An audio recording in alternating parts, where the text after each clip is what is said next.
सुष्मिता सेन को लोग उनकी एक्टिंग के साथ साथ जिस एक चीज़ के लिए बहुत चाहते वो है लाइफ में उनके वो फैसले जिन्हें सभी प्रेरणा लेते हैं। सुष्मिता ने जब अपनी पहली बेटी रेने को एडॉप्ट किया था तो 3 साल कानूनी लड़ाई लड़ी, लेकिन जब दूसरी बेटी अलीशा को एडॉप्ट करने की बारी आई तब भी सुष्मिता के ये राह आसान नहीं रही और इस बार लड़ाई और लंबी चली और अलीशा को एडॉप्ट करने के लिए उन्हें 10 साल का इंतजार करना पड़ा।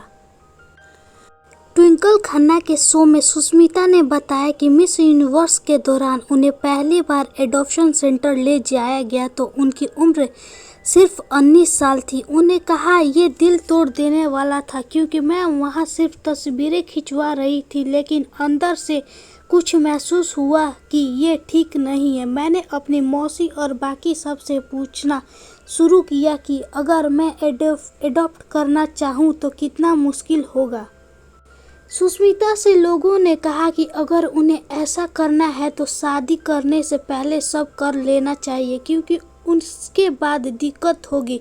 सुष्मिता के मन में तभी से ये सवाल बैठ गया और इस बात पर उनकी माँ ये कहते हुए उनसे नाराज हो गई कि तुम अभी बच्ची हो। सुष्मिता ने कहा कि उन्हें अप्लाई 21 साल की उम्र में किया था और हाई कोर्ट में उनके मामले को सुनवाई तक पहुंचने में 3 साल लग गए।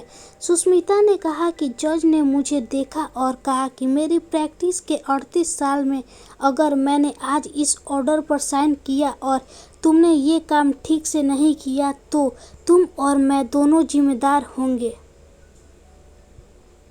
सुष्मिता ने कहा कि वो कोर्ट में ही रोने लगी थी। फिर जज ने उनके पिता से सवाल पूछा, मिस्टर सेन, आपकी बेटी शादी और सब कुछ इस फैसले से प्रभावित होगा, आपको इससे कोई समस्या नहीं है? सुष्मिता ने बताया कि उनके पापा बहुत सच्चे आदमी हैं और उन्हें कोर्ट में ही ऐसा कुछ कहा, शायद उनकी बात की वजह से जज राजी हुए। सुष्मिता ने बताया, मेरे पिता ने कहा कोई भी पिता इस फैसले से सहमत तो नहीं होगा, लेकिन हमने इस तरह बड़ा नहीं किया है कि उसकी एकमात्र पहचान यही हो कि वो किसी की पत्नी है।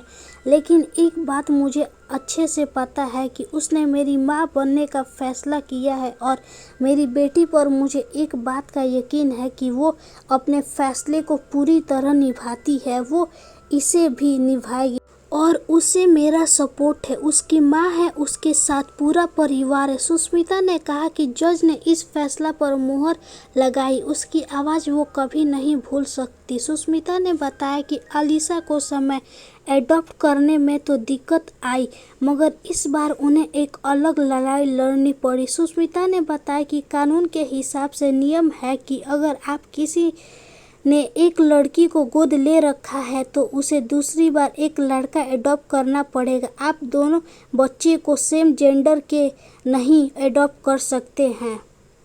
सुष्मिता ने कहा, लेकिन अनाथालय में सिर्फ लड़कियां ही थी तो 10 साल हमने एडॉप्शन का इंतजार कर रहे दूसरे परिवार के साथ मिलकर एक क्लास एक्शन सूट की तरह लड़ाई लड़ा। हम 15 नवंबर को जीते और 18 को अलीशा घर आई। सुष्मिता को कानून बदलवाना पड़ा, तब जाकर अलीशा घर आई।